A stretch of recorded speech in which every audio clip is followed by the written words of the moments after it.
Shiba Inu token में एक निवेशक ने 2 साल तक होल्ड करने के बाद 83% का भारी घाटा झेला। मार्च 2024 में 14.5 बिलियन शिब खरीदे गए थे, जिनकी कीमत $508,000 थी, लेकिन अब बेचने पर सिर्फ $86,000 मिले। ये मामला दिखाता है कि मीम टोकन में समय चुनना कितना जोखिम भरा है, खासकर जब बाजार की तेजी के बाद भी कीमतें पुराने उच्च स्तर तक नहीं लौटी।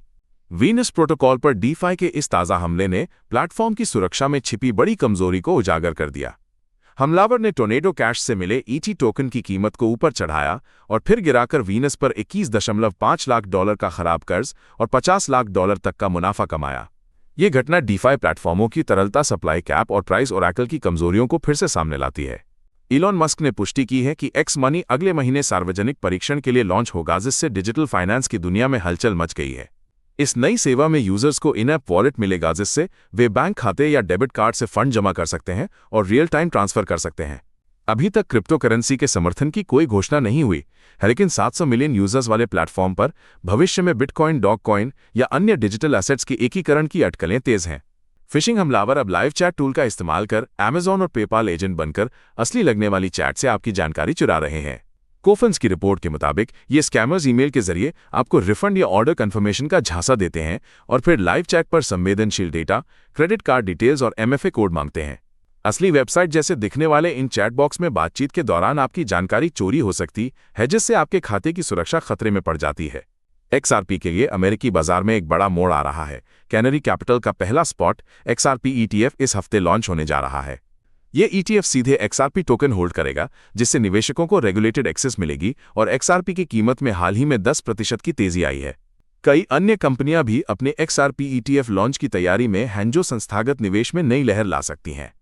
इथेरियम फाउंडेशन ने हाल ही में 5,000 ETH को बिटमाइन को $10 और 20 सेंट मिलियन में बेचा, जिससे क्रिप्टो बाजार में फंडिंग के नए संकेत मिले हैं।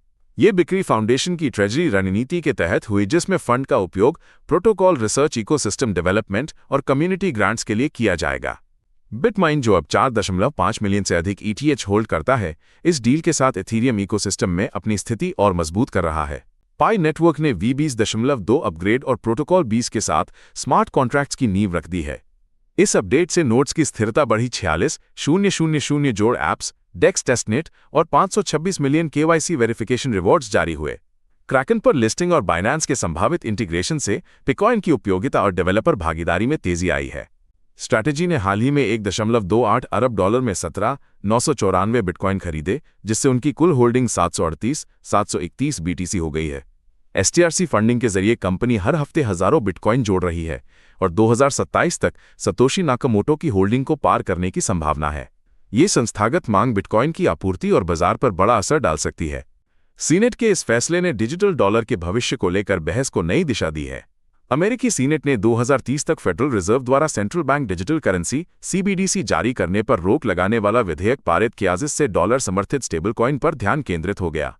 यह नीति परिवर्तन अमेरिकी क्रिप्टो करेंसी नियमन और वैश्विक डिजिटल मुद्रा प्रतिस्पर्धा को गहराई से प्रभावित कर सकता है। क्लैरिटी बिल में स्थिर कॉइन यील्ड पर प्रतिबंध लगाने का प्रस्ताव अमेरिकी सीनेट में चर्चा का केंद्र बन गया है। फ्रेंच हिल ने कहा कि ये कदम बैंक और क्रिप्टो उद्योग के बीच विवाद को सुलझाने के लिए जरूरी है। विशेषज्ञों का मानना है कि राजनीतिक मतभेद के कारण बिल के पारित होने की संभावना कम हो गई है, जिससे क्रिप्टो ट्रेडर्स की उम्मीदें भी घट गई हैं। $950 मिलियन के इस भारी भरकम वैल्यूएशन के पीछे असली संपत्ति कितनी है और क्या ये सिर्फ एक वित्तीय खेल है? शिशन न्यू एनर्जी ने फारोस में $95 मिलियन का निवेश किया, जिससे फारोस का वैल्यूएशन $1 बिलियन तक पहुंच गया, जिसमें फोटोवोल्टिक एसेट्स और RWA को जोड़ा गया है। लेकिन डील की शर्तें टोकन लिस्टिंग पर निर्भर अनलॉकिंग और वैल्यूएशन की गणना ने बाजार में संदेह पैदा कर दिया है। पाई नेटवर्क की क्रैकन पर लिस्टिंग ने क्रिप्टो बाजार में हलचल मचा दी है। PI टोकन की कीमत 30% से अधिक बढ़कर 29 सेंट तक पहुंच गई, जिससे इसका मार्केट कैप $2.70 बिलियन हो गया। ये पहली बार है जब PI अमेरिकी रेगुलेटेड एक्सचेंज पर उपलब्ध है, जिससे इसकी लिक्विडिटी और विश्वसनीयता में बड़ा इजाफा हुआ है।